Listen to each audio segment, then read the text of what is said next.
Okay, guys, we should be live. Can somebody check to see if we are on YouTube? I'm not seeing I it don't yet. have a notification yet. You won't necessarily get the got it. notification. I can't check because unfortunately the window capture is malfunctioning. I got it, and it says the stream is offline. Seriously? Yeah. That is... There we go. We're on. Oh, we're on? Oh. Was there a slight delay or something? Yeah. Alrighty, well, welcome to any viewers that may actually be hanging out. If you guys could post the link over to Twitter. It looks like I might have solved the it doesn't want to actually latch on problem, so we might be able to start scheduling these from now on, so that's exciting.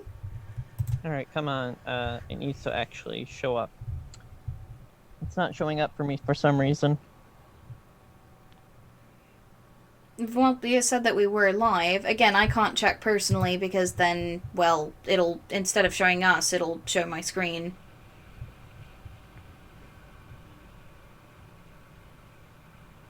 We're live, yeah.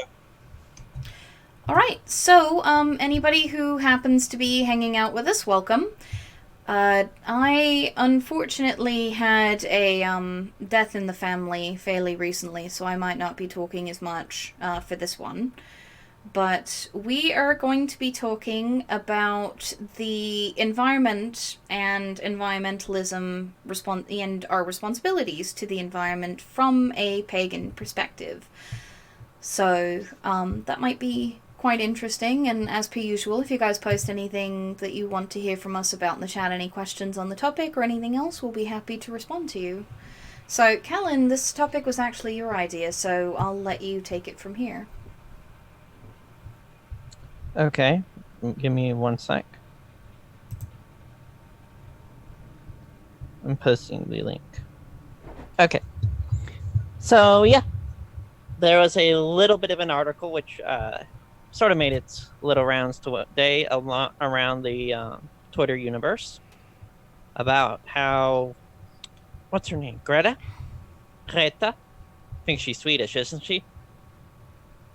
I'm not absolutely certain. I'm pretty sure she's Swedish.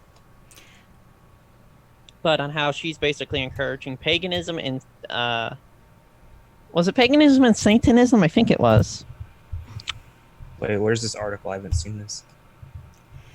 There have been a number of them, to be honest. The entirety of the alt-right seems to be completely on fire about this idea that a 16-year-old could march into the UN and rip people's asses over the environment. Yeah, because they're all about unnecessary power structures. But anyhow. Calon, your mic. Calon, your mic! That's the catchphrase. Anyhow. So, yeah. Get on Twitter. So, yeah. Basically, we're going to talk about paganism and environmentalism and how it's handled in our various traditions, so to speak. Like I know for me, animism, everything has a soul. This includes the environment and various environmental objects. Nature in general, generally, for me, it's seen as sacred. And breaking frith, so to speak, with nature, that is doing it harm, can only come back to bite you. Yeah, there isn't quite as overt a care for nature found in Hellenism. However, there is a rich mythological history of things like trees or animals or such turning out to actually be gods or spirits of some kind. So the impetus to respect the environment is sort of inbuilt into the mythological system. There's also a certain amount of that's found in some of the mythological stories revolving around Pan and Dionysos. I apologize if people have heard me pronounce it Dionysos before. I'm actually learning ancient Greek now, and that's one of the ways that it was pronounced in the classes that I'm taking. In other words, she's actually learning how to properly to speak these because instead of using dirty English. No, I've been using modern Greek for most of my pronunciations, so now I'm learning, one of the older dialects. Still a You're pidgin learning the language compared Hellenized to, finally. Oh, please don't. No. Yeah, you just had to. That hurts my brain, really, it does. Like, that particular term has become such a trigger in my community. But, like, Dionysos was said to have a deep connection with the wild, and so was Artemis, as well. So, there's a number of different gods and goddesses that had connections with the environment and with nature. And so the idea of caring for it, particularly if one of the things that you disrespect happens to have been a god or a spirit of some kind, it's implied more than mandated, if that makes sense.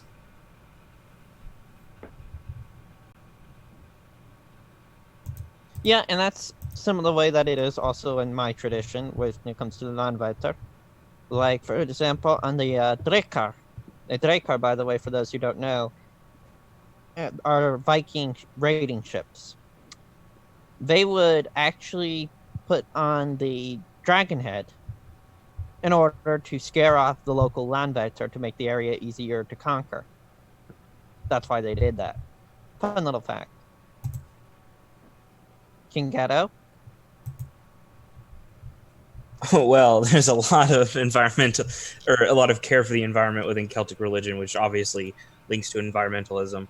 I could list off aspects of the Brehon law, like specific ways of interacting with trees before you cut them down, certain things you're supposed to say, how many you're supposed to do, things like that. Cingeto?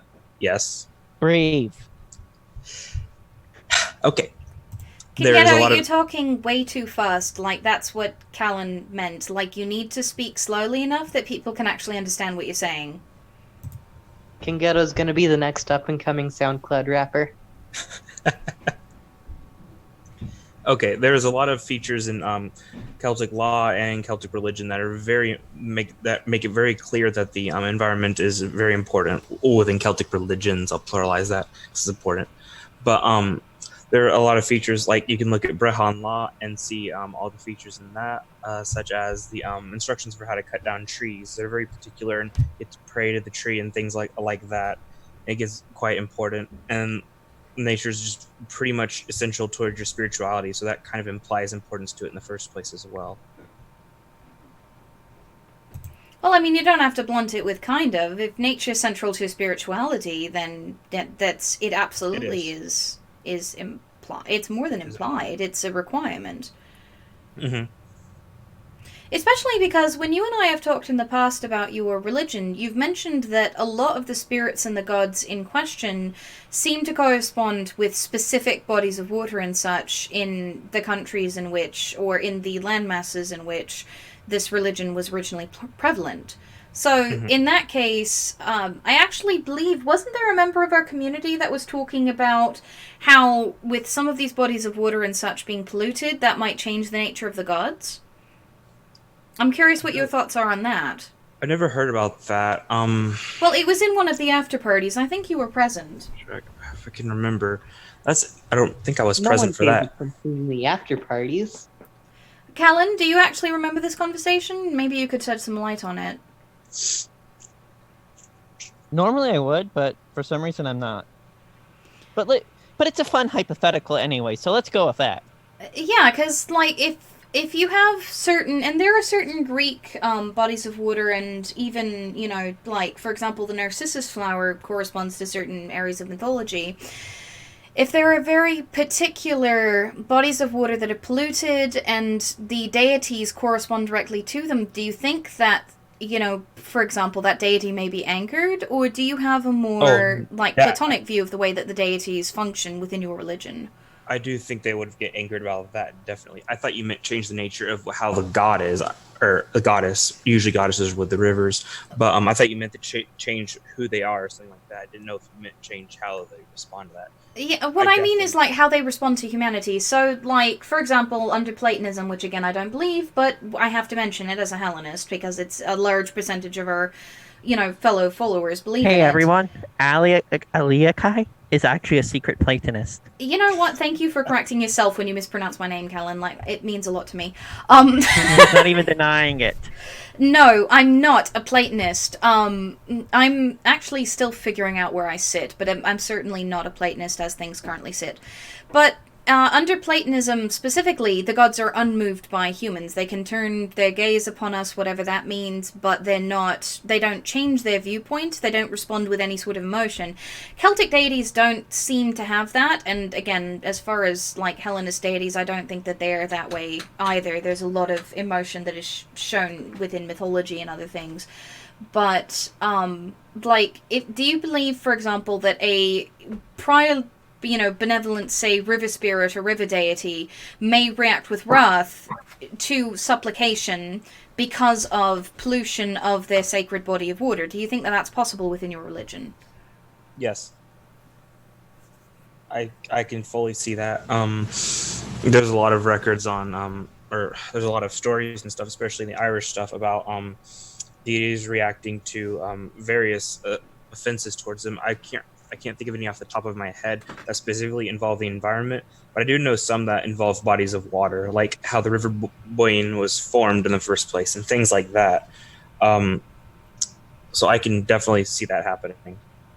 Calon, is there anything in your tradition, I know that you have two of them, so you can talk about either one, that sort of discusses the stewardship of the earth and any sort of either deity or spirits? Like, I know that when you talk about Norse mythology, that there's quite a bit about the various spirit types that may respond negatively to the sort of wanton pollution and stripping of the earth that we're doing. So, like, as a species, I mean. Yeah, humans are filthy. Did I ever tell you that? We're a mess. Oh yeah, we're absolutely disgusting. I've lost all my faith in humanity. Oh, say hello to Frustrated Atheist in the chat, everybody. What, Russ is here? Yeah, Russ is here. Hey, Russ. Russ. How you doing, We Russell? all know that pagans are because we... Yep, nope, totally. Yeah, we're just failures, Russ. I mean, like, if we wanted to just take back everything we've ever said about proselytization, we're failing the planet because there's not enough of us. Totally.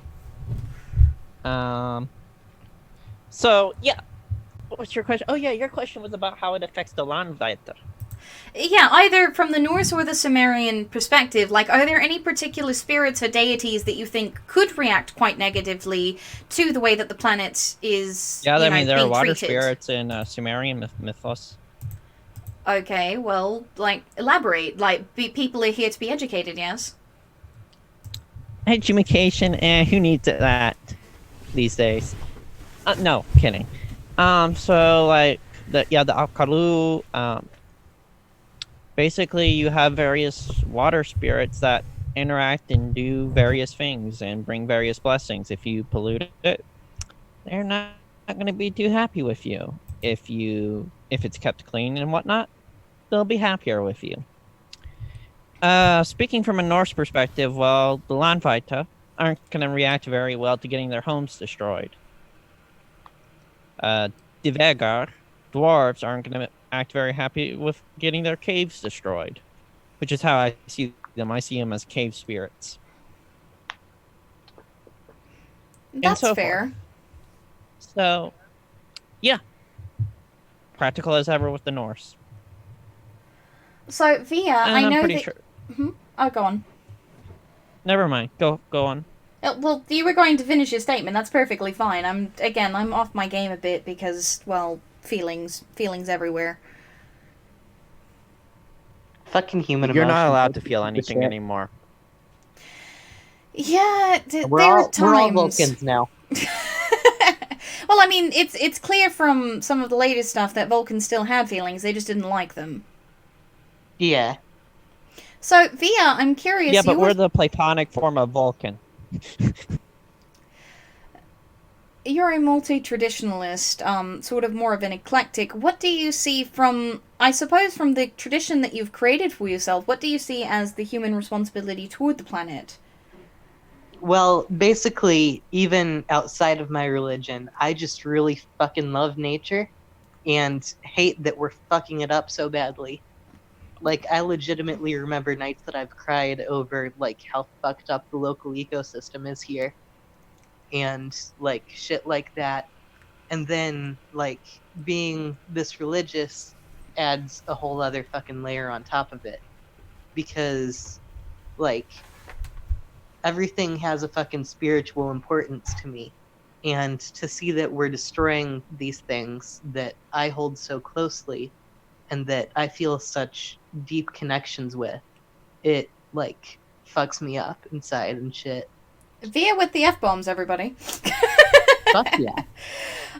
Well, in all seriousness, though, I'm curious, because there's been some interesting articles that talked about how unspoiled nature practically doesn't exist because humanity as a species has reconstructed nature to a certain degree. Like a good chunk of, for example, what we would call national forests today, Native Americans had either partially planted or in some way messed with.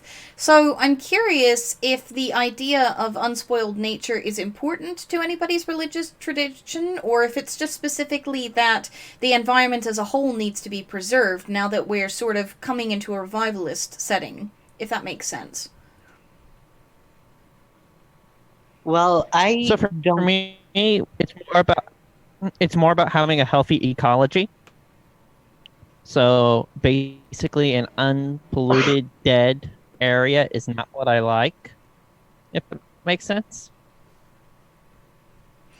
So effectively, you're talking about preserving biodiversity. Preserving biodiversity is a huge one. Encouraging biodiversity,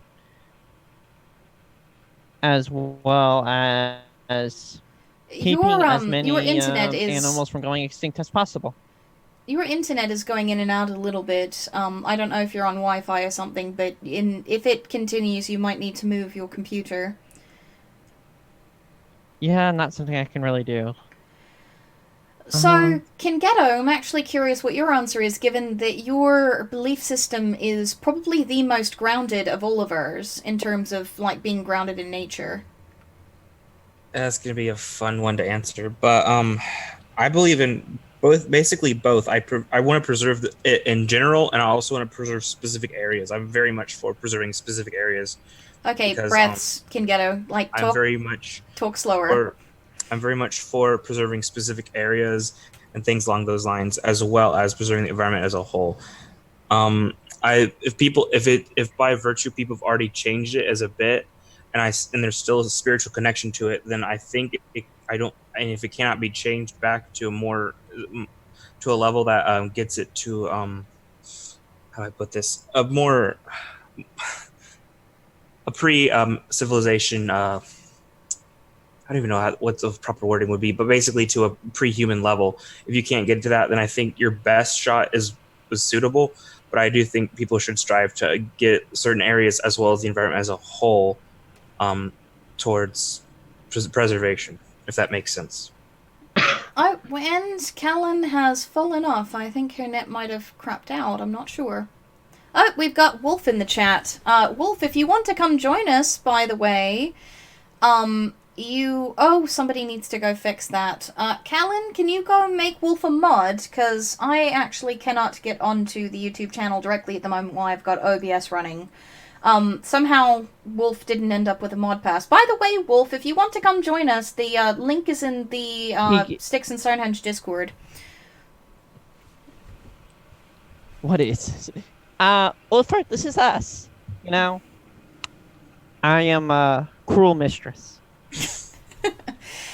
So I actually think this is really interesting, though, because you talk about pre-human, pre-civilization levels, but there's actually a lot of evidence that, quote, pre-civilization, humans were actually more destructive than they were, post-agriculture. That depends on which period of time we're talking about. Like, during the... Can you let me finish my statement, love? Because No. I was about to give an example. No, but go on. And I'm the one who's got the reputation for interrupting people. Oh, I want to... No, you're all canceled. I'm interrupting you now. Well, there's a lot of evidence that during the hunter-gatherer days, pre-agriculture, there was a great deal of the use of fire, specifically to burn out on plains or in forests prey so that they could easily catch them. There's a lot of evidence of deliberately lit human fires during that period of time. In fact, they found a number of fossils and such of charred bones and things from what appear to be deliberately lit human fires, like controlled burns of a sort. And they've actually found that other creatures have started doing that. In places like Australia, for example, there's certain kinds of predatory birds that will actually deliberately light fires in order to smoke out, quite literally, rodents and such for easy prey. Yeah, I've read about the falcons. I think it's falcon species that does that. It's like a ground falcon, I think. Mm-hmm. If I'm remembering correctly. It's from, of course, to be in Australia. And it appears that both sapiens and Neanderthals, Neanderthalensis, but both of us did it. Mm-hmm. I'm not saying pre-civil. Did I say pre-civilization? Because if I did, that was a mistake. Yes, I'm trying to say pre. Okay, basically pre-people, before mostly any kind of stuff was done to it. If you can keep it to a general level on that is optimal. That might not be possible, though, given how much we have already altered the environment. That's why I said. That's why. It's pretty much impossible. What we need to focus on now, from where I stand, is biodiversity and bringing back as many green spaces as possible. I'm not against that at all. I'm just saying I also want to. I'm not saying it even is possible. I'm saying that would be optimal, but getting it to somewhere close to that would be what we can do, and that's what I'm for. I'm not saying you have to do it like that. I'm just saying that would be optimal. So therefore, Cingeto now needs to major in ecology. Boy. Well, there's also some evidence that our attempts to preserve green spaces have actually, made them worse off. In Nakasuchi's Discord, I posted a poem that I wrote a while back, Save the Trees, Strangle the Forest, and that poem was actually inspired by an article I read a while back that specifically talked about how our attempts to preserve green spaces and stop wildfires has actually screwed up some of the California redwood forests that depended on a certain cycle of wildfires of a smaller size in order to reproduce. That there are certain plants there that will not reproduce without wildfires. And that the foliage density has actually made the wildfires that do happen worse because they're not allowed to happen often enough. I mean, there might be something you can argue for controlled burns, but not with global warming. Well, you'd have to have controlled burns so they can reproduce in the first place. But that would come about generally naturally unless people are artificially suppressing it. Well, part of the problem is that humans inadvertently start wildfires all on our own all the time. I mean, like, 3/4 of California and half of my state was on fire for several months last year.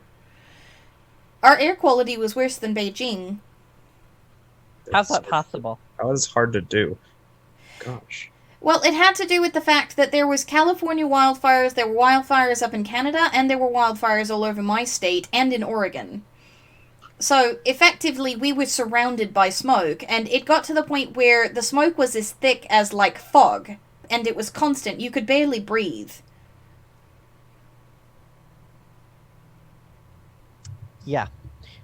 Oh, and Aliakai? I don't think I can give Oldfur a wrench yet. I think that has to be you, because currently we're streaming to the channel, and if I were to log into the channel now, I think it would remove us. It would destroy the stream. I'm not logged into the channel, quote unquote. I'm not actually logged into the Google account. I'm just logged into the channel. You should be able to log into the Google account just fine. I have myself set as a manager. Alright, cool. So this should work then. Yeah, I don't actually have to log into the Google account because I've got myself set up as a manager. I just have to be able to log in through YouTube. Okay, cool. So. Fun technical stuff. But, yeah. So, I guess when I say green spaces, I mean more areas like, for example, New York City. Like, I would love to see it if, with roofs, if instead of, with all those flat roofs, instead of just having it be concrete, put a layer of soil or something and grow trees there and various things of that nature. Hey, look, there's an angry little bear in our chat. And a gainer. I want to grow oak trees at the top of the Empire State Building so that acorns will drop on people's heads and kill them. I That's don't the think best that's way to how it save the works. environment. That's not how it Yeah, works. I know That's- it's not, but I don't okay. care. Fuck physics. We're pagans here. We don't care about science. What's the science of which you speak? Oh, hey, Ray. Science. We have our Blasphemy. Prometheus in here. Okay, Yep, like I said, there's an angry little bear in here. So given that we're kind of on the topic of environmentalism, I actually wanted to use this to transition a bit. There are some folks, mostly folkists, that claim that the gods, particularly for indigenous religions, which many of the religions that we practice started as indigenous religions, Damn that... it, I wanted to talk about spoiled nature, and now we're moving on to the next topic already. Oh, if you want to talk about spoiled nature, I'll let you do that, I'm sorry. Okay, so basically my viewpoint is that there's no such thing as unspoiled nature, or spoiled nature for that matter, because in all intents and purposes, we are part of nature, and we can fuck up nature as part of nature, and it still wouldn't quote-unquote be spoiled. It would just be very horribly fucked up, and probably irreversible at this point. Well, and I actually think that that's a really good point, Via. Like, there's a lot of folks in the neo-shaman community, which I have my gripes with, as everyone here has heard me rant before, but there are folks within the neo-shaman community that actually point out you can look into your backyard or even onto your sidewalk and see a great deal of nature.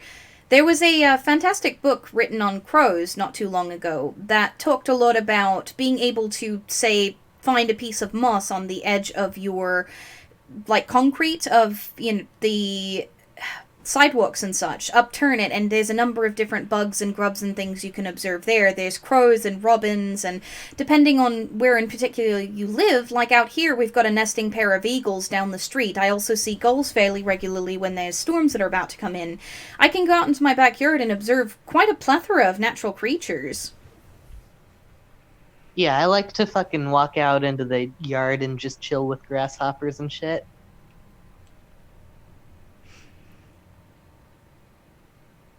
Also, also, Ali, are you from the article you read about green spaces or natural specific areas or sanctuaries, natural sanctuaries? From that article, did they say anything about the actual natural parks fucking up the environment? I didn't actually get a chance to read that particular article. They're the one that Calon was referencing. A number of the articles that we were talking about specifically took issue with Greta herself. There's been an entire big controversy that's been going on over her testimony. What? I don't get it.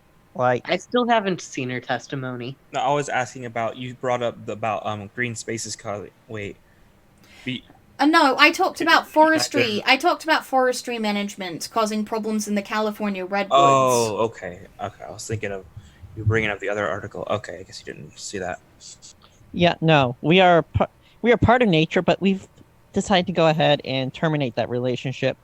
There's actually a very interesting area in religious studies called religious ecology, which focuses solely on the how religion and ecology go together. Like, it takes, like, it deconstructs sort of the Christian perspective as and how it was all pretty harmful because we just thought we were the lords on this planet and can do whatever the hell we want, and that's contrasted with, say, the native perspective where we're part of nature. We're not anything separate. The animals are our brothers and sisters, so to speak. By the way, Naka, if you want to come on and chat with us, or if Zacto does, since Zacto, you also have a Celtic perspective, either one of you, if you want to DM me really quick on Discord, I can send you the Zoom link. Excuse me, inviting people in without our permission? I don't see why anybody would say no. Calon and I are going to be going Yeah, on I to don't his give a channel shit. I'd tonight. be down for either of them. And Zacto is definitely a friend of the channel. Fuck yeah. Eh. Exacto's chill. That Zacto guy, you haven't seen him when he's mad. He doesn't get mad. What are you talking about? I'm kidding. I know. But if Zacto comes on, we can kick Cingeto. That will be even better. Hell yeah.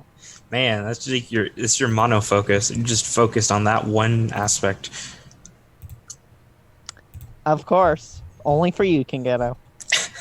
Only the best. Oh, it looks like Wolf ended up shilling us out on a particular pagan Discord, so that was nice.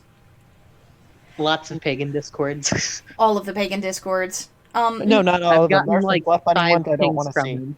Oh So, boy, fluffy bunnies. so coming away from, I guess, the like jumping off the path, so to speak. I think there is a lot to be said, though, for the fact that the urban environment has actually created sort of its own form of natural selection, and there are a number of species that actually depend entirely on humans to survive now. For example, pigeons in North America were actually pets. They're feral rather than actually being wild. And without human habitats like cities, they would not survive nearly as well here. Same with crows. Like, crows have become extremely dominant and have grown a great deal both in their intelligence and their ability to work together because of human influence. So there's also some of those types of considerations. There's a lot of creatures that we have destroyed, and the amount we've destroyed is significantly more than the amount we've helped. Don't let me lie. Like, don't, mistake me here. But there's also a number of species that have evolved specifically in a direction that allows them to thrive, like, cohabiting with humans. Another example are cats. Like, cats could survive just fine out in the wild, but they've exploded in population because of human interest in them.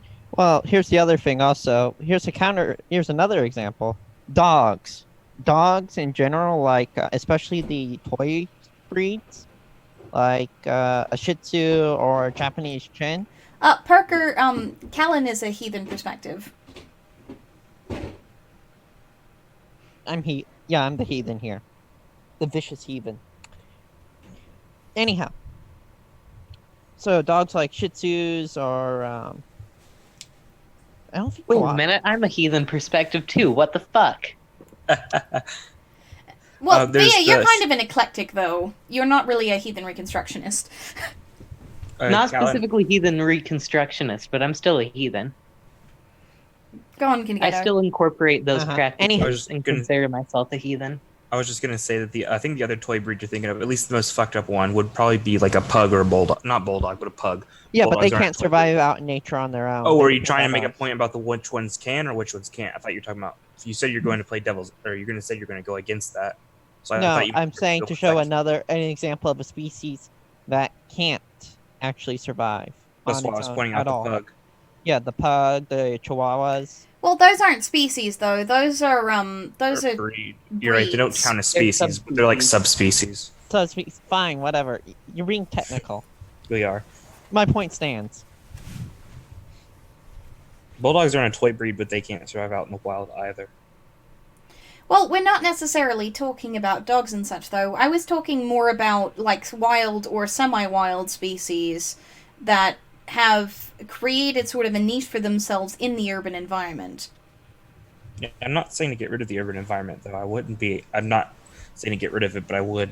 I won't get into specifics, but I'm not. I would not love go to for- reduce it.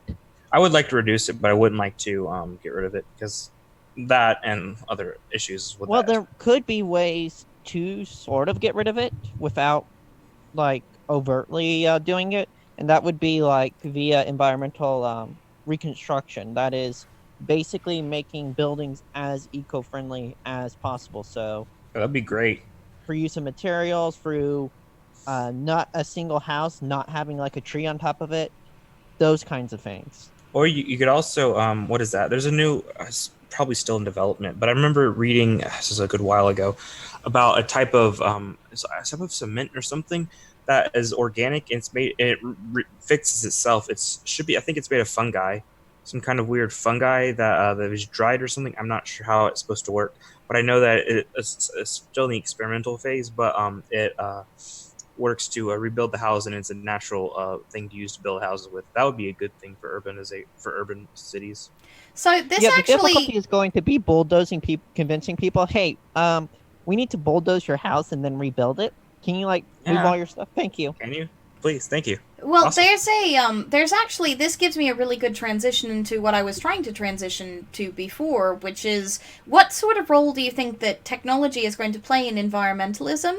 Because I know that from a pagan perspective, most of us are quite interested in rewilding, but there's also a number of technological solutions that people have proposed. For example, things like artificial carbon collecting trees and such. Oh, I love those.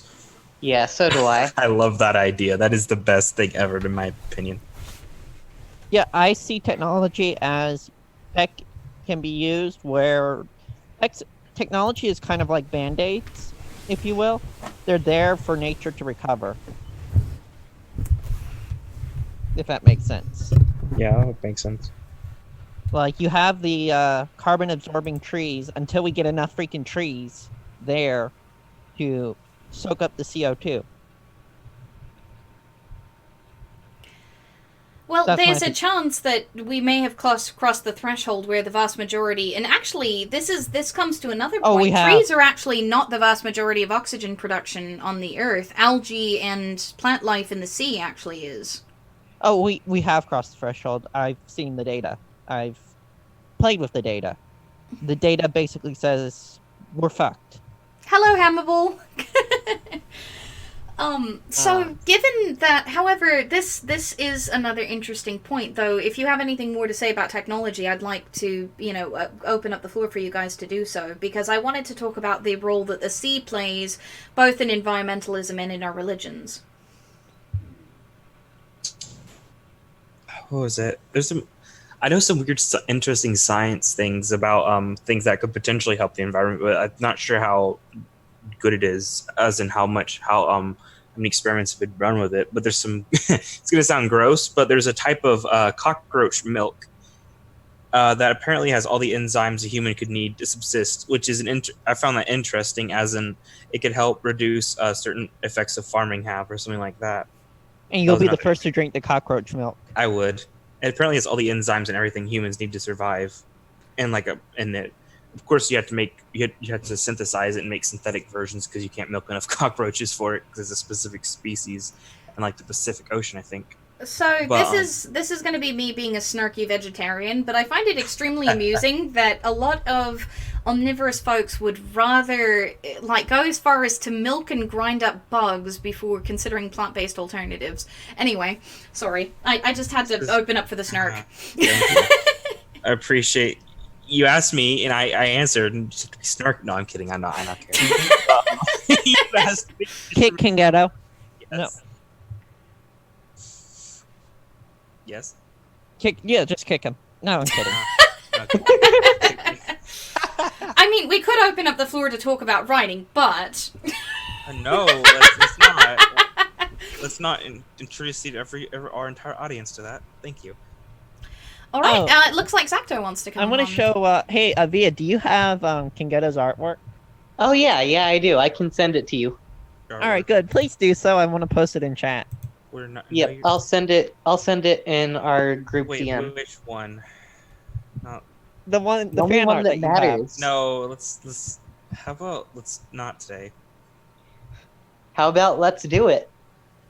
Ray created this for the world to see. Okay, guys, let's not get off topic. We have a number of people who are interested in listening to us talk about environmentalism. Let's stay on topic. But Thank this you. is like the Leah, epitome no of excuses. loving nature. Let's stay on topic, guys. Stay on topic. Yes, the topic. Yeah. Okay, I'll stay on topic, but I'm still sending it to Yes, the group. Via, stay on top. Okay. There it is. Anyway, what were we talking about? The environment. Remember? Well, we were talking about environmentalism and paganism. We were also talking in particular about technology and what we believe technology's role will be in reconstructing the environment.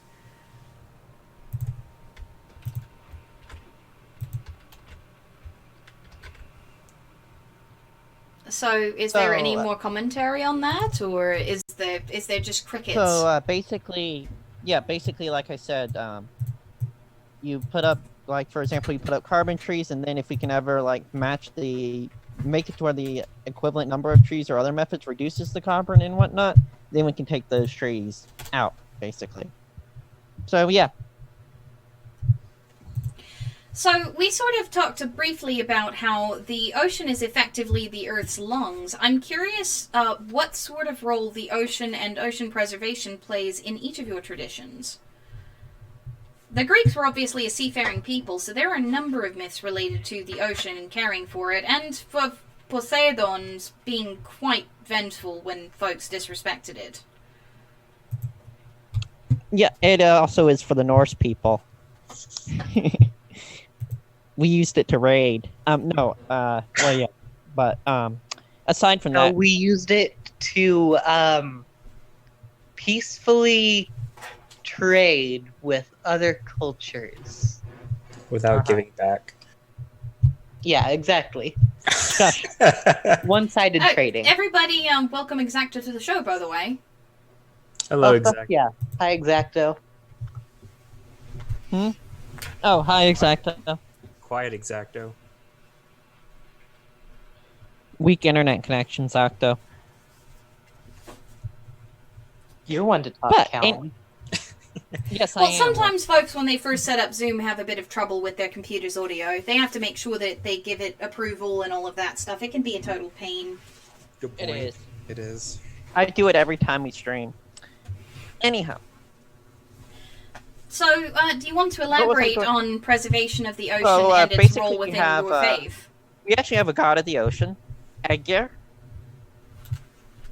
He has his hull in the ocean and is traditionally seen as a ruler of it along with Ron. Ron, though, is not so friendly. Ron has a nasty habit of loving to take ships and drag them to the ocean floor. So, from the chat, we have a Calon your mic. I'm going to point that out. Calon your mic. On. You'd put that on a t-shirt. Hey, I think we actually heard Zacto. Zacto, were you able to talk just then? Hello? Hey, we can hear you now. There we go. Yay. Welcome to the Turn it show. up. Welcome. Yes, everyone hashtag Calon your mic on Twitter. Yes, we need to start this trending. No. It is a trend now. Alright, I'm gonna go and post on the official account about Cingeto's favorite image. That's not. Please. All right, so let's Make not sure you veer. Like tag. Cingeto? Make sure you tag Ray and give credit to the creator. So let's not veer too far off of the topic. So Exacto, I'm actually curious if you have anything you want to weigh into for the topic of environmentalism and specifically Celtic practice, since you were the second Celtic practitioner we have on the stream.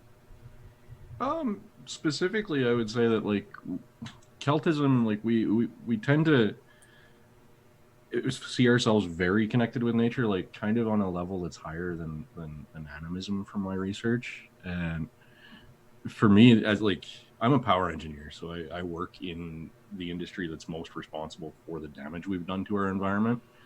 So for me, it's actually a huge kind of conflict internally to actually deal with this every day.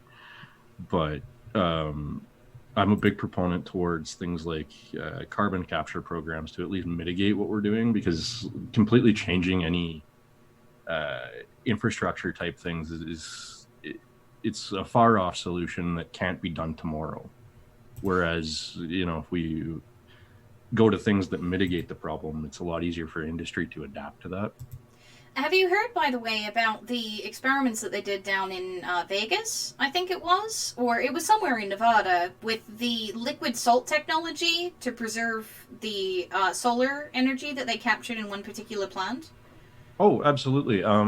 The other thing that we're also looking at in that industry is liquid salts as a nuclear reactor power.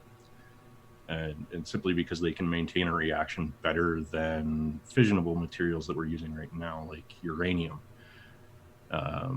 Big part of the reason we use the uranium that we do is more because it turns into a material you can make weapons out of. So Witchy Poo and Angelica each respectively bring up some very interesting solutions. Given again that you work in engineering, and I'd love for the rest of the group to weigh in on this. Witchy Poo brings up bamboo, and Angelica brings up hemp. Hemp I know is a darling of the pagan world in particular, just because of how versatile it is and how rapidly it grows. It's very also versatile. Very versatile. Absolutely. I use it for a lot. Okay, guys, one at a time. Via, then Cingeto, then Exacto. Oh, I already said all I need to. Alright, Cingeto, to your turn. I was just going to say, my brother told me about this, that you can use hemp for making clothing, edible clothing, which is even better, and other containers and things. Like, you can use hemp to replace plastic to a certain level. So, Exacto, have you heard anything about hemp and industrial uses for hemp? Oh, absolutely. There's a car that's been built that was actually made using entirely hemp plastic instead of fiberglass for the body. There's also entirely. Entirely. There's also hemp concrete that they're making now, which is kind of a mixture of both like Portland cement and hemp as a substrate, like as an aggregate for it. So you're actually using less cement material. I find it extremely amusing when herd riders in particular tend to object to hemp, because, like, if you've ever lived in the Midwest, they actually call it ditchweed. You can't smoke it, you can't do anything with it at all. Like, it doesn't function the way that, the marijuana that one would smoke, which I'm going to distinguish from hemp despite the fact that they're the same plant. Like, it functions entirely differently, and if you were to pick the flowers, you'd get a headache. There's a specific, distinction between hemp and marijuana. Hemp is only usable for industrial purposes and can't be smoked at all. Meanwhile, marijuana is the general plant, including hemp.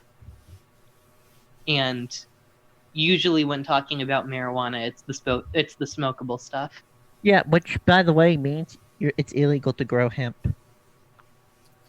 Sort of. There are some states in which industrial hemp production is actually legal.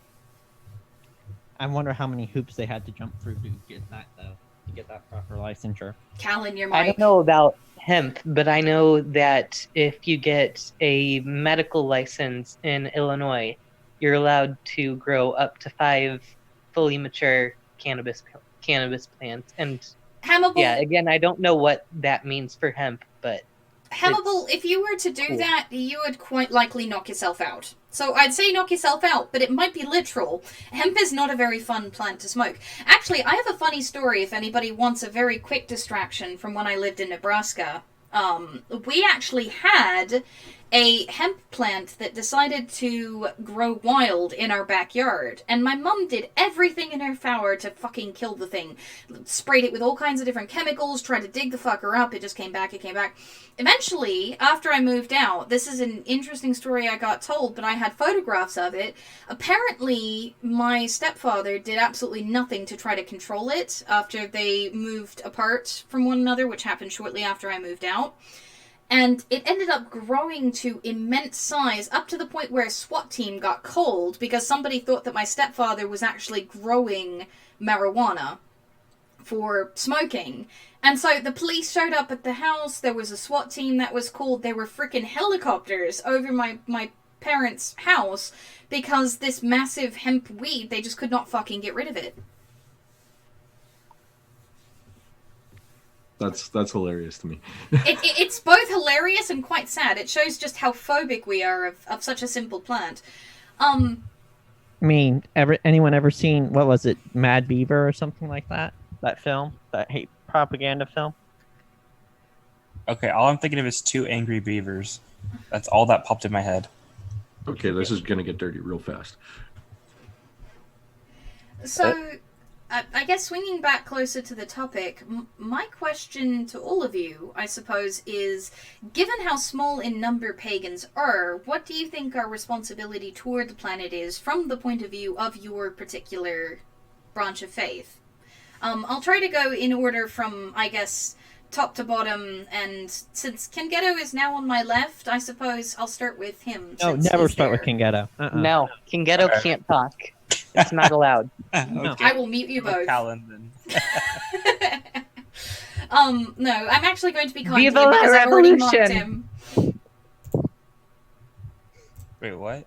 Alright, Via has been briefly muted. Go ahead and talk, Cingeto. It's fine. It's fun. But, Yeah, we'll get you for that. okay. Ghetto. Yes. Via will get you for that. Mm-hmm. Not Aliakai, who muted her, but you. Alright, come on, guys. Here. Cingeto, what do you think? It's an interesting question. I have personal things I have my own personal view on what I'm responsible for and what I plan to do to actually work and help the environment. But I have a hard time pushing certain things on other people. I think, at the very least, people should be supportive of things that are to help the environment and to do their best to at least, I guess, say on a level of giving to charity. I think pagans in general would have a responsibility of something along the sides of charity work or something. Breath, and there needs to be spaces between your words. We're not talking in a sentence that has absolutely zero spaces. We differentiate your words, Cingeto. Okay, I think that pagan responsibility in general, if I'm going to broad brush it that much, I'd say it's about the same level as I'd hold people to their responsibility to give to charities or to donate to the homeless or something like that. I can't account for every tradition, every single detail of everyone's lives, but I can give certain criteria of that. I can give that kind of importance to that kind of criteria as much as I would to, say, charity work or helping the homeless or things along those lines. So, do you think that, I've actually heard of Wiccans talking about a version of tithing where they pick, especially those with patron gods, they'll pick a particular charity that aligns with one of their patron deities, and they'll tie their percentage of their income to them. Do you do something similar, or do you believe that that is something that benefits your faith? I haven't heard of a specific territory or charity where you give to based off of that, but that is an interesting thing. Well, no, but the idea is like you'd figure out what, say, 10% of your income or 5% or whatever you're going to tithe is, and then you just make those donations to that particular charity. That's the idea. I've not heard of that. I've not heard of that specific type of tithing. No.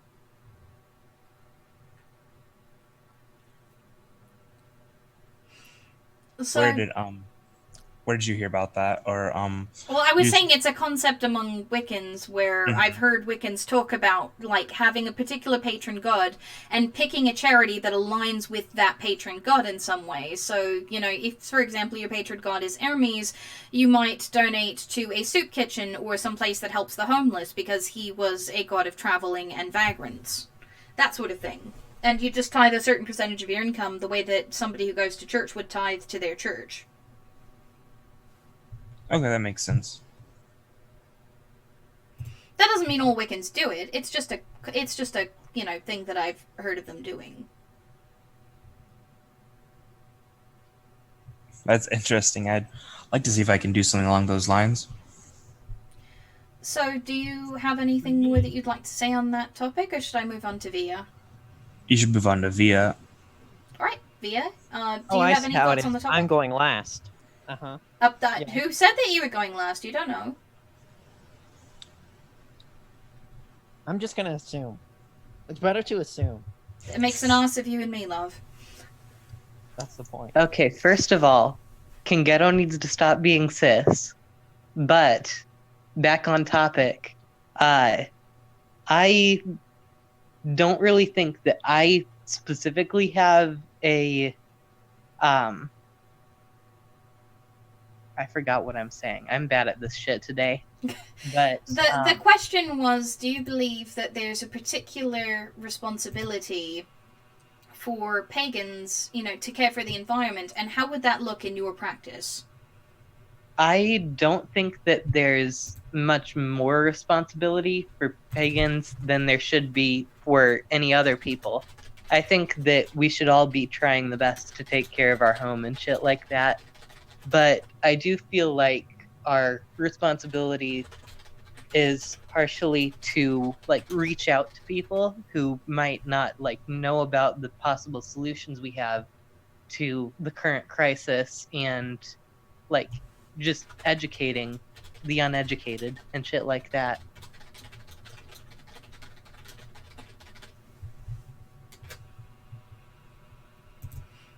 Okay, fair enough. Calon, your turn. Finally. Okay.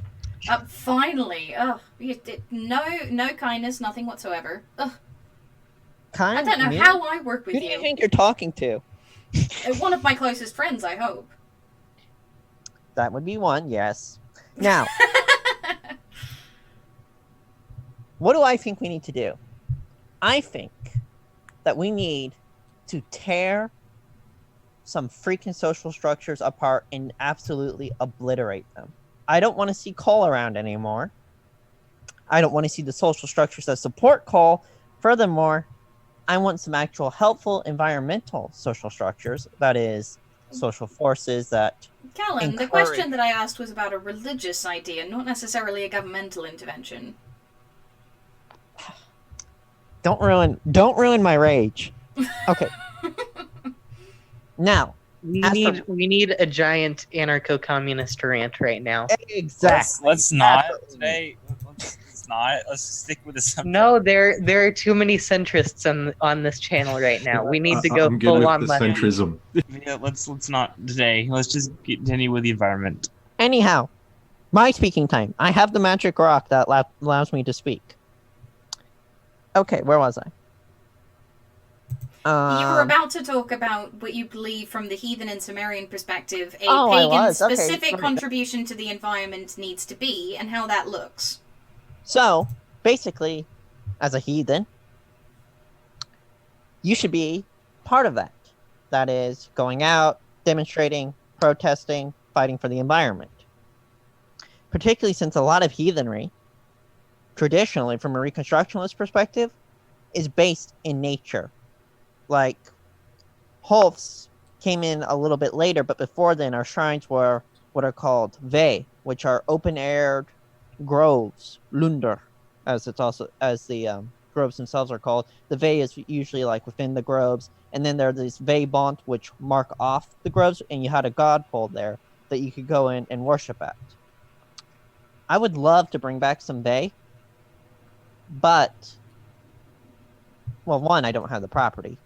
Two, we need more nature to be able to do that and to preserve and bring back our sacred groves. So there, it's a religious duty to do so. All right. And from a Sumerian perspective.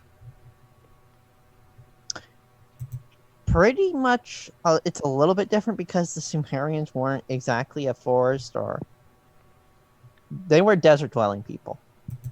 Well, I mean, there's still something to be said about desert ecology, right? Like, for example, water preservation is absolutely central to survival in the desert. And It is, we're and that's actually one of the about to hit a reasons why- major water crisis pretty soon. Yeah, we are, aren't we? Oh boy. We can Especially in the- transition to that in a moment, like after I let Zacto talk, but that might be something that'd be Oh, interesting to bring Zacto's here. up. Hi, Zacto.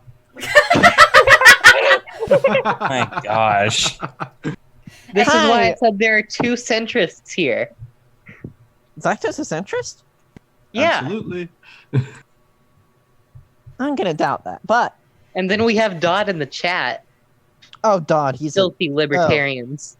wait, he's a libertarian? I don't Guys, know. let's not gossip. We can do that in the after show. That's what the after shows are for.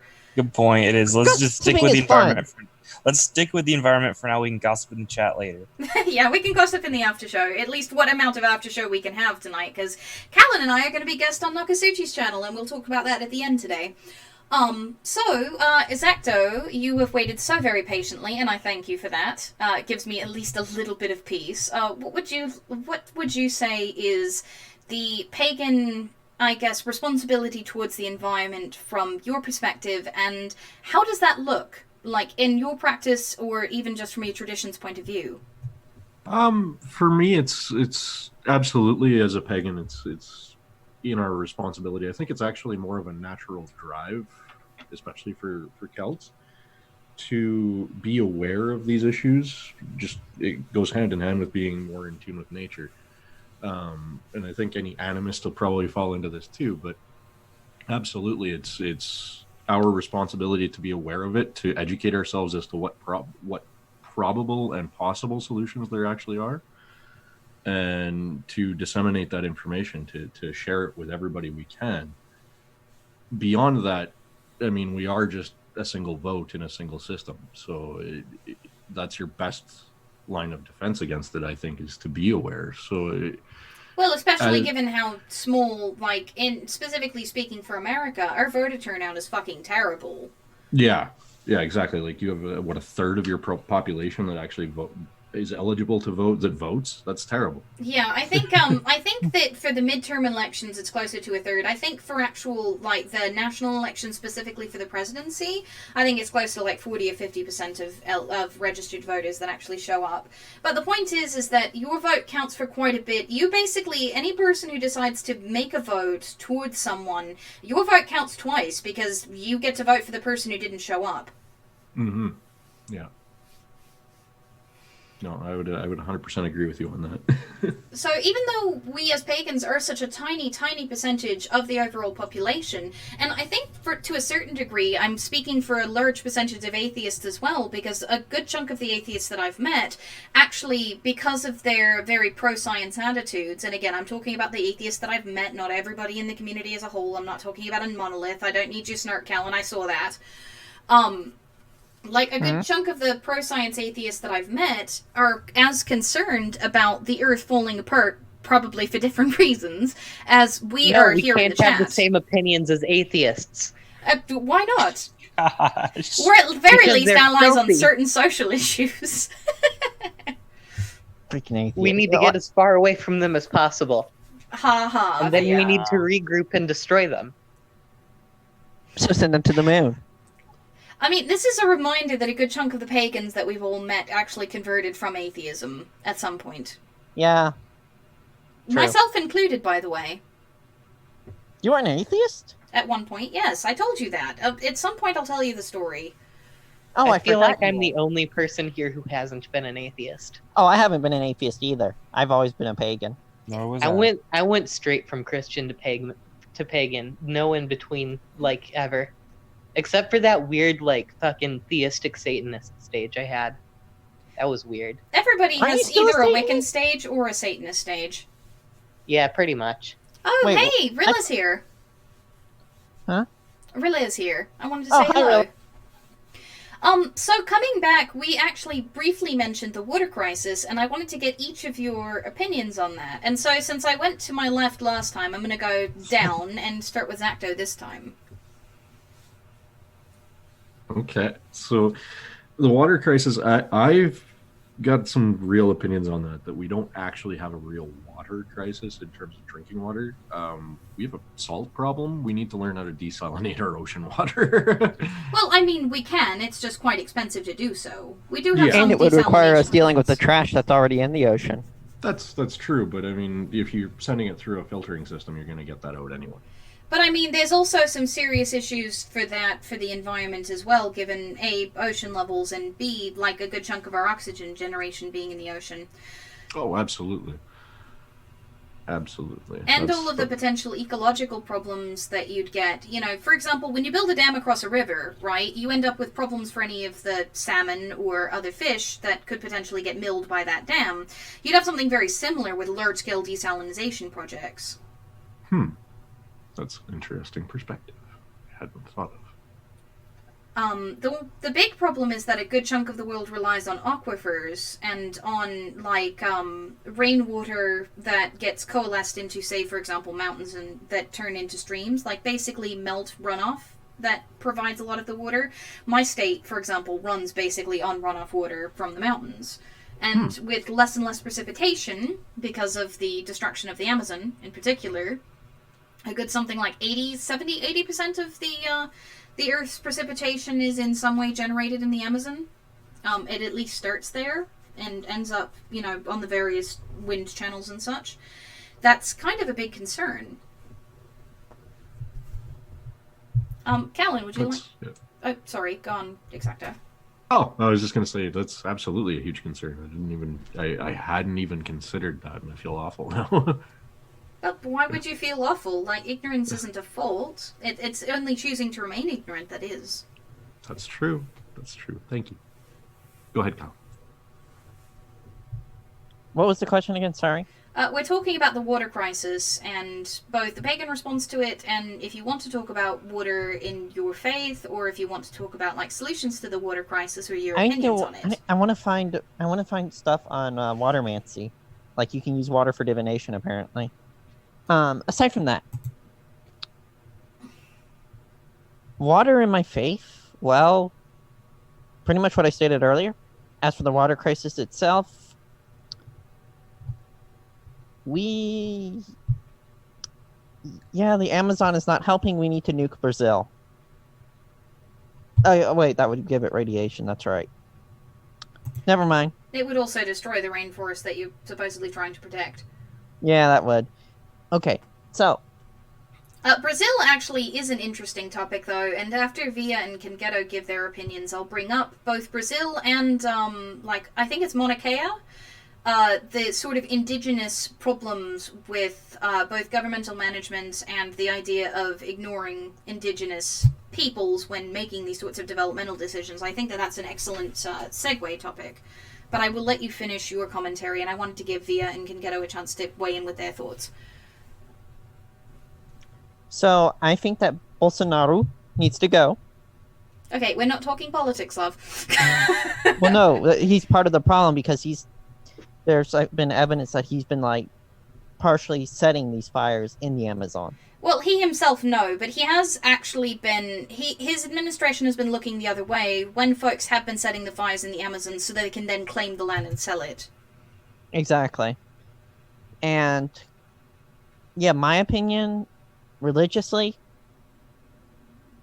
there's a ton of work to do. All right, that's it. Via, do you have an opinion you'd like to share on the water crisis and, from your perspective? I don't really have any perspective on the water crisis specifically. It's not something that I've looked into much. Well, effectively what it is that within the next 10 to 15 years, a number of the aquifers and a number of the rivers and streams that a lot of the world is currently relying on for potable water are going to dry up. Particularly the Ogallala Aquifer in Nebraska, which supplies a lot of the water that's used to grow the staple crops for America. Calon, It's another way we're fucked. Calon, your mic. Yeah, we're... Calon, your mic! Hashtag it on Twitter. Get this shit trending. I need that shirt. Anyhow, it's another way we're fucked, basically. Yeah, pretty much. That makes sense.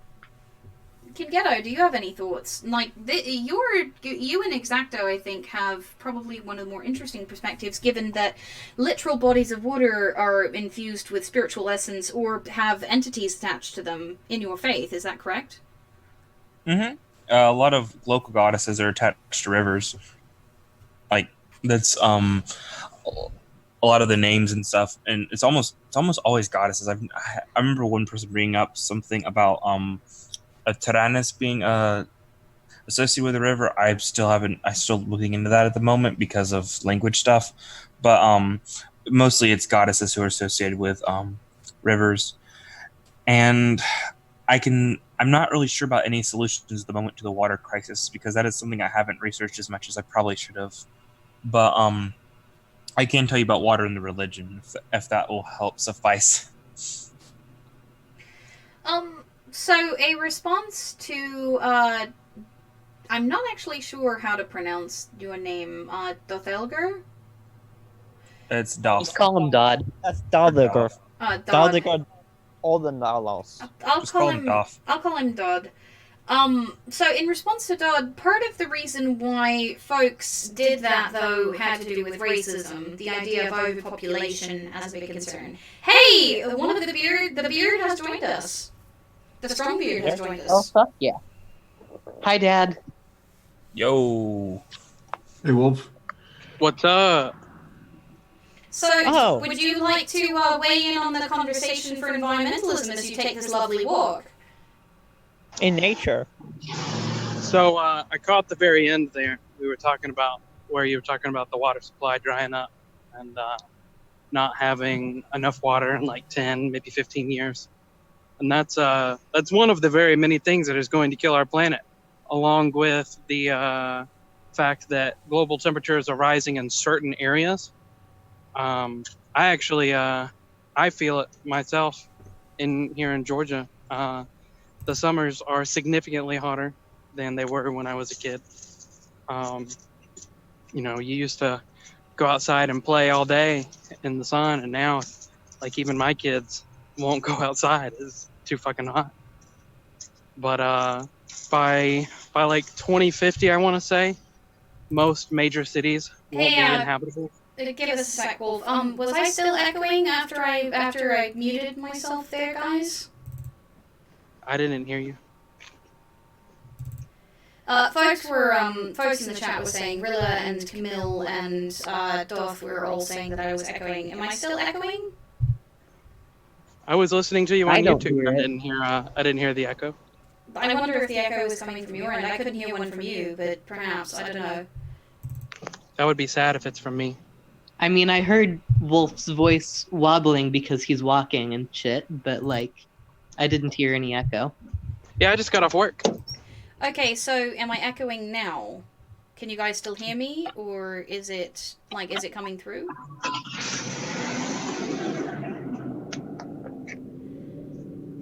I'm not getting anything from the chat.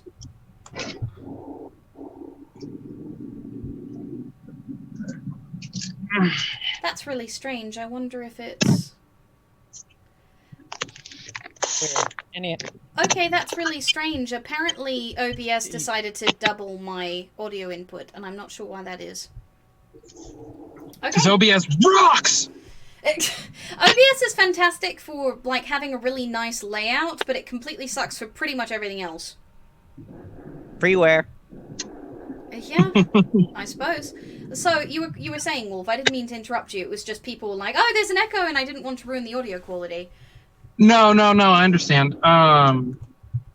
So yeah, by like 2050, I want to say, most major cities are going to be... Oh, no! Oh! I dropped my phone. Now I'm upside down. All right. Wolfer, Hey. that phone represents our planet. Yeah, that's basically what's going to happen. We're gonna fall in space, everybody. God bless. So, yes, we are going to burn the planet up. Most major cities are going to be uninhabitable. Places like, India or some Middle of East. a bunch of the Middle Eastern cities, like major cities where the populations are millions and millions of people. Actually, it's not just major cities, it's entire countries. Saudi Arabia, by like 2100, will be uninhabitable. Exactly. It's like people Almost won't the be able to go entire equator outside. will be uninhabitable by the 2050s. Yeah, people won't be able to go outside. Like, they'll have to stay inside. And if they go outside, the temperatures are going to be so bad that people will just die. They'll have heat strokes. They won't be able to stay outside at all. Well, in the equator, one of the articles that I read talked a lot about how at certain humidity ranges, particularly in the equatorial areas like in South America and such, that temperatures above, say, 105 can literally cook a human alive because we can't sweat to get rid of the heat. It's true. And the temperatures are going to be like 120 or 130. But remember, guys... They're going to be ridiculously hot. But remember, guys, global warming isn't a thing. But basically, so the world's going to become Florida, and we don't want that. So let's not let that happen. It's called climate change for a reason, because it changes and gets hotter, but then it comes back down because God is looking out for us, and He won't let His blessed planet go to hell. It's true. So Thank you, God. That actually reminds me, Wolf, since you're just sort of joining us, we've talked about a number of subjects. I'm curious what your answer to what you believe the heathen responsibility is toward the planet from your perspective and what that looks like for a pagan practitioner of that faith. Or even just for your own personal practice, if you're more comfortable answering. I usually kidnap rich people and blood eagle them. Just like me. That's a good solution. I usually do it, and I do it in front of their family so that their family knows not to make the same mistakes. Yeah, that's what I do. In front of the little children particularly, right? Forceful Yep. redistribution of wealth. So specifically, That's the given how Daddy YouTube has been behaving lately, we're talking about this in Minecraft, yeah? Yeah, it's You can totally Yes, do that. all the blood eagles that you can perform in Minecraft. Well, I mean, with the proper mods, you most certainly can. Yeah, you can even make them fly. Those mods are awesome. Oh no! Somebody turned off their camera, so now we're displaying white. Ew. Oh, there we go. So white is like the worst color. It's way too bright. So do you actually have a more, I guess, palatable answer for? I thought that was perfectly palatable. Well, you are not a It centrist, agrees are you? perfectly with my anarcho-communist position. Well, you're not one of the two centrists in the room, are you? So, They're free centrists. what is my serious answer? No, I don't have an extremely serious answer to it, because the problem is so fucking vast. I'm gonna be really honest with you. We can't fix it. It's a We systemic can't. issue. It's so large, and like many of the problems that plague many aspects of the entire world, I'm talking from religion to guns to schools to education to racism to homophobia, all of these things have so many thousands of moving pieces. It is impossible for the few people who want to do the right thing to do the right thing. And that is so goddamn bleak to say out loud. But there are no solutions that myself or even the four of us together could put forward that would ever make an impact. We are dug in way too deep, and the people that are doing the harm refuse. Either they're blind to it, or they know it and they don't care because they're going to die before it's a serious problem, and they can just pass on their wealth to their family, and then their family can survive it better. My honest hope is that society collapses, because it's the only way we're ever going to get out of this. Yeah. Ulfar, you're speaking to my Ooh. heart here. I mean, that Yeah, said, societal collapse sounds fucking amazing. that said, this is not necessarily an attempt at proselytization for, most of the people here at one point or another have called me, quote, the cool vegan or something like that. Most of the folks that I've talked to, because I don't stick this shit out everywhere, but there is No, some you're a truth horrible to this. vegan. You're the worst.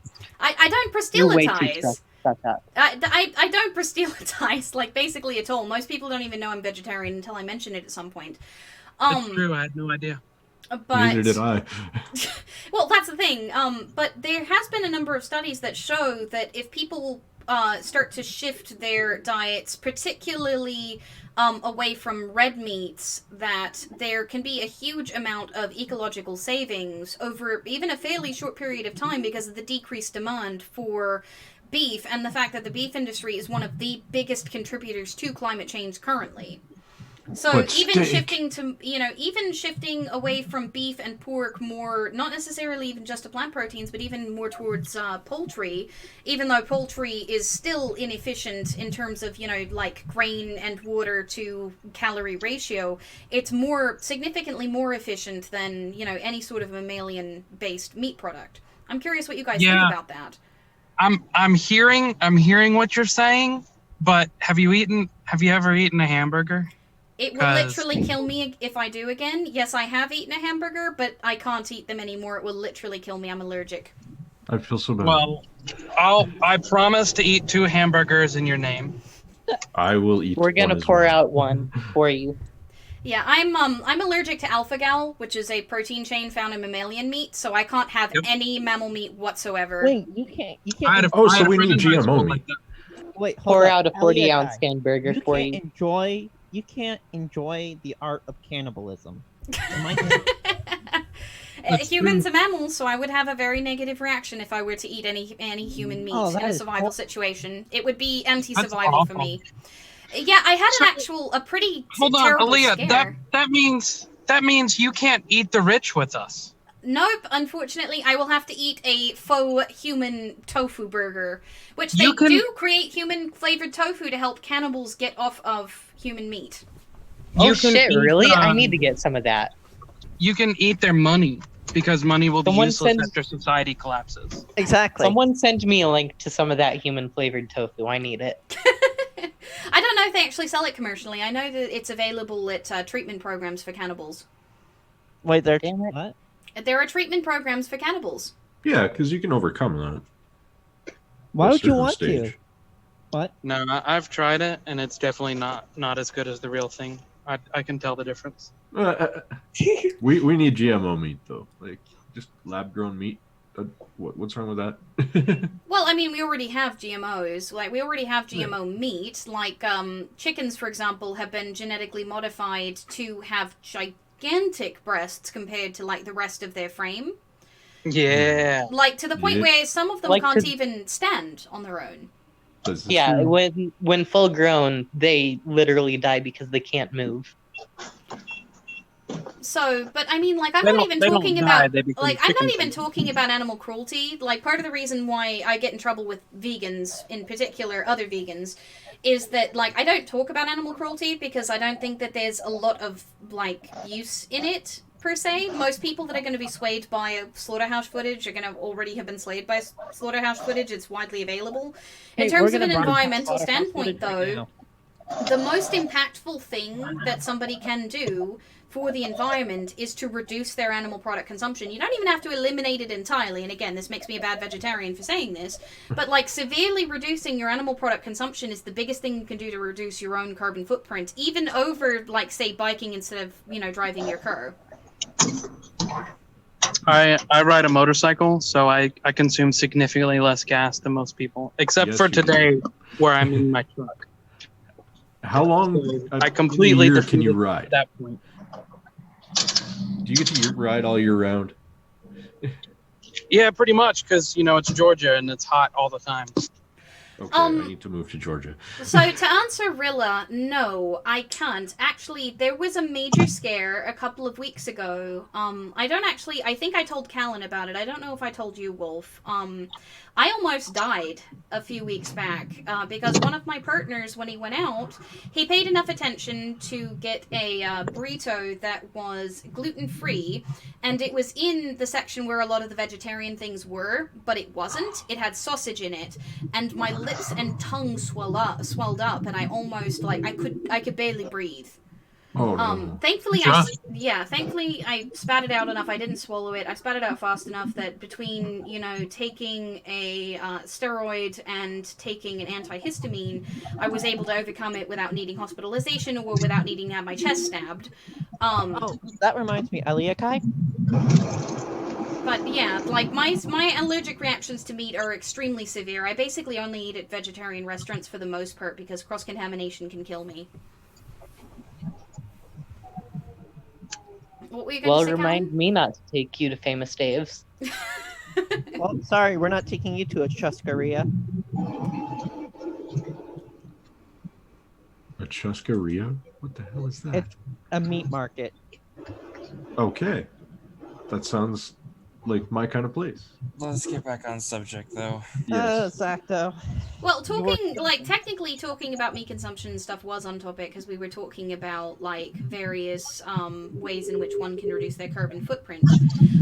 There actually are a Another number thing of you can do, religions though, that there is mandate one meat that vegetarianism. is very ethical to eat. Like, it's super ethical. And that is human meat. Human, exactly. We're the ones that are wrong with If we, society, uh, so we should be the ones that Get off the suffer from subject it. of cannibalism. Let's not talk about that right now.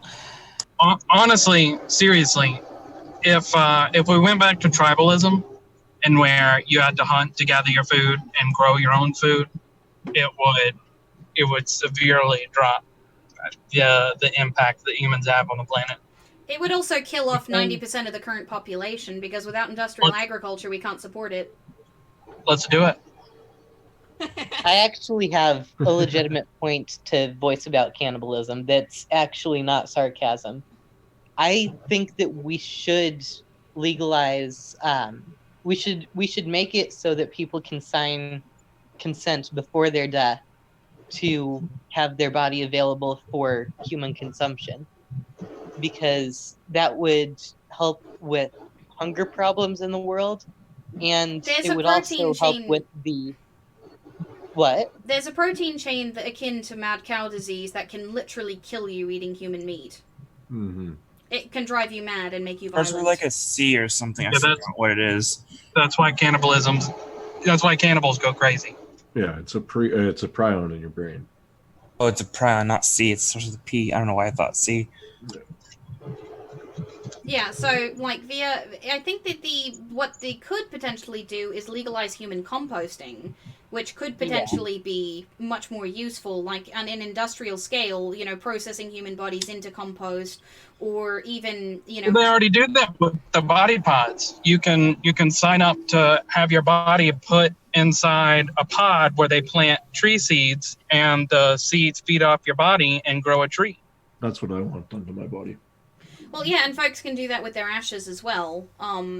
Which, there's something to be said about how incineration of human bodies, it may not be, like, cremation may not be a gigantic contributor to climate change, but it might be a consideration.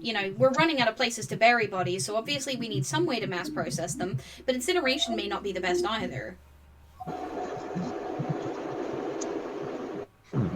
Start throwing them in the water. It'll be all right. That doesn't result in terrible disease. idea. We just talked about the water crisis. No, that's a how great cholera idea. happens. No, wait, hold up, Cingeto. That's a great idea, because then the body will poison the water and continue, and it will create a chain effect that reduces the human population. That's the issue. But it also reduces other animal populations at the same time. Cingeto, Control's bad. don't tell me you don't want to try my new Draugr water that I've got here. Ooh, I want to try it. I don't. Do you know what a Draugr is, Cingeto? I'm guessing it's a dead body water.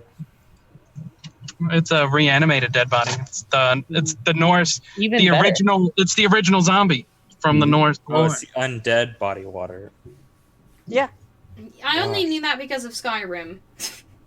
Me too. Yeah, it turns out Skyrim stole all of their lore and everything from Norse mythology. Yes, Who knew? Wolf, we all saw you on Neil's channel. Yeah, that was an incredibly Flashback. fun after party. That was Like, it really awesome. was. Yeah, I wish I could have shown up. I'll ping you next time. So, I guess coming back to... We're getting pretty close to wrap-up. We're in about our last 5 minutes. That way we have a decent amount of time for the after show. Do you guys have any sort of, final thoughts on the subject of a pagan-specific responsibility towards climate change, given that even though we can't, and I agree with you, Wolf, completely here, we can't as individuals necessarily reverse climate change on our own, and the individual impetus for things like recycling and such doesn't make as big of a dent as a lot of people like to claim. It's sort of a corporate shift of responsibility onto the proletariat, and it's not quite as acceptable as a Here's lot of my people would make it leftist out to theory. be. Thank you. That said, any small thing you can do still does make some level of impact, and I think that is important. So I'm curious if you guys have any final thoughts towards that end. I'm actually going to hop off here, so I'll give my final thoughts real quick. I stand by what I said. Prepare for the worst because it's coming, and eat your veggies. Drive safe. Thanks for coming by, Wolf. Yep. And Y'all have a vote. good night. Good night, Wolf. Good night. Yo, sir. Night Wolf. Night, Dad. All right, Wow, Via, final you're lit thought. up. It's your turn. Fuck. And another Wait, so F-bomb what's from it the my Via. turn for? Final thoughts on individual ways to reduce climate change as a pagan.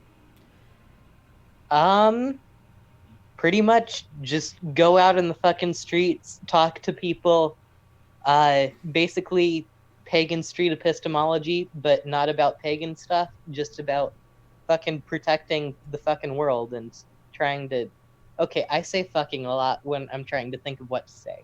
Just so I'm not saying or Yeah, something. just fucking get on with it, the fucking thing. How the fuck did you two fucking fuckers fuck? We're not gonna be monetized ever. Nope. Just And that's why we not need to gonna get a Patreon. That's why we But need a gift anyway. shop. Anyway, you don't back have a. on You should have a topic. Patreon. Anyway, back Basically- onto the fucking topic. Yeah. Fuck. Back to the fucking topic. We need to fucking talk to people, fucking educate people, and fucking protest in the streets. Get out for your next local climate change protest day, and just fucking do activism shit like that. Do praxis. Mm-hmm. Do your fucking praxis. Fuck yeah. All right, Calon, it's your turn. So I fucking think. What was I fucking thinking? I don't even know. So final words. You were thinking that you've got ADHD, and unfortunately, that means your thoughts run off on their own and decide to copulate and have strange babies. Hey, look at those books over there. Oh, sorry, what? So final thoughts. We need drastic systemic changes, and we need to bring those about. We can do that through protesting and through praxis. Calon, your So- mic from Tony Designs. Yeah, If well, there's he's any been background banned. noise, it's probably my mic. There's some fucking prick with a megaphone outside the window. Yeah, well, Tony's been banned, so no need to worry about it. Anyhow, No, we should be banning Cingeto. oh, we will. I'll kick him right after this. Uh-huh. Let's not So, back yeah. to Jacob. Go out, Let do the your fucking atheists take praxis, him. and take down the system. Fuck yeah, eat the rich. All right, Even though I Exacto. know Exacto hates that term. I do. That's Prions are the proletariat's best friend. Oh my goodness. It's okay. We'll get you there. All right, it's your turn, dirty fence sitter. Dirty fence sitter. No. Dirty fence sitter. I just work within the system I have. I don't need to overturn the world. But Yeah, that's hurt, good. Zacto. Go on, so I can ban Cingeto. Why? Don't Because ban he's Cingeto. cis. And by that, we obviously mean that he's problematic. But I'm It cis just as goes well. without saying. Problematic. Yeah, and you're canceled too. Don't cancel me. Why? Zacto. My final thoughts are that you've all pretty much said it. Like, we need to educate each other. We need to educate those who won't see the truth to at least see that there's monetary gain. There are free market ways to solve this problem. Yeah. There are. Ew. Calon via be nice. I just cringe up anytime I hear free market. I'm sorry. Guys, okay. be nice. It's okay. Exacto knows I love him. Thank you. But those are my thoughts. Calon, your mic. Also, Zacto, you're cancelled because X marks the spot. Oh, oof. Cingeto, it's your turn. I still like. I guess my last words will be. I still really like that fungi concrete idea. Apparently, Darth has called for us to cancel Calon's mic. Daldiger, I will Yeah, get let's you I'm do it. calling there. for it on Twitter. Let's get the fucking hashtag going. Let's have that. We should start a GoFundMe to get a new mic. No, my mic's fine, Cingeto. The problem is that it's too fine and it picks everything Yeah. up. That's the issue. We need to get like something worse. We need to get like one of No. those snowball mics, Get you an XM 8500. unregistered Like I hypercam. I actually have a really good mic. I just need to handle the background. You're handling the background too much is the issue. Yeah, the big thing, Calon, I think what you need is, I think you need to turn your gain down quite a bit, and I think you need a, what the fuck is it called? I'm trying to Noise remember. gate. Pop filter. If you Oh, turn that your gain too. down, you get up close to your mic and you install a pop filter, that eliminates a lot of that background noise. Anyway, Yeah, Cingeto, that's right. it's your turn. I just said it. Is that all you had to say? I mean, I already made the basic points of what I have. I don't really know what else to do for closing. Well, as far as my final words, All right, go ahead and kick Cingeto. Cingeto will probably kick himself if you keep going after him. Even better. Don't do this. Man. Why? Don't do suicide, kids. Definitely don't do suicide. Yeah, no, that's not fun. Yeah. So, on the subject of my final thoughts, there's a number of things. The first is that, it is not your fault that this is happening at all. You being the listener, you being whoever is, talking, and everybody in this room. Exactly, But because it's Cingeto's fault. there are No. small things that you can actually do to help on an individual level as a consumer with climate change. Things like reducing your meat consumption, things like, researching what things are actually recyclable and sorting your recyclables and making sure that your recyclables are actually able to be recycled. For example, Reduce, if you don't... reuse, reanimate. Well, and if, for example, you have, say, things coated on the inside of your aluminium cans, like, aluminium is completely recyclable, but if there's crap inside your can of any kind, whether it's your, say, bits and pieces of tomatoes or other things, they can't use it. It's corrupted, so they just put it in a landfill. If you rinse the damn thing out, or you rinse out your soda cans and such, then they actually can be melted back down, and bauxite is one of the big contributors to all kinds of toxic sludge in its, in its production of aluminium. So there's small things you can do. The other big thing is, as pagans, and I didn't really get a chance to bring this up much, but as pagans, it's important for us to stick up for indigenous cultures when their lands are being taken over and sold for things like fracking.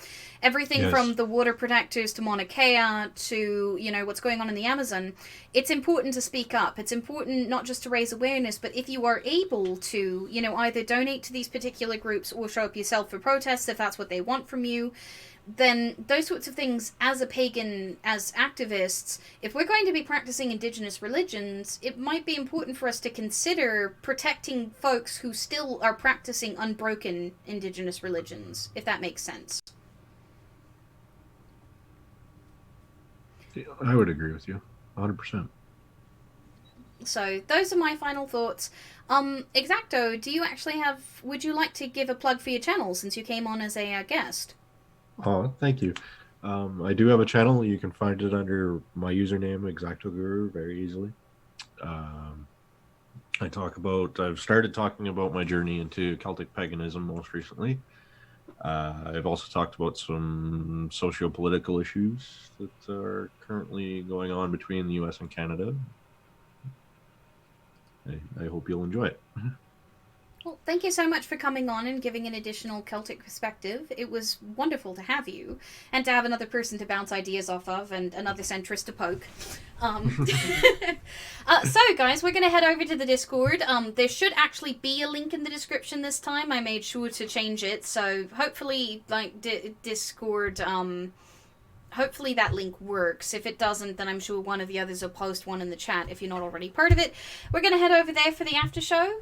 Thank you so much for tuning in to the second Sticks and Stonehenge broadcast since the rebrand. And by the way, Calon and I are actually going to be showing up over on Nakasuchi's channel in about an hour and a half to talk about, we're talking about our Pagans Failing the Planet here. We're going to be talking over there about communities eating themselves, the atheist community and the lefty community, how both of them, when you compare them to the way that, say, the alt-right and creationists tend to protect their own, like how that fracturing is sort of disadvantaging us, and what sort of solutions we think may be helpful for that. We'll also be talking a bit about the recent Kent Hovind interview in which Nakasuchi was called out, and sort of his feelings on the fact that Kent Hovind was platforming Matt Powell, and we'll be talking a bit about the recent Trump administration things that have happened today and yesterday. So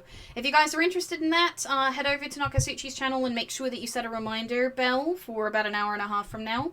I guess I'll see the rest of you in the after party.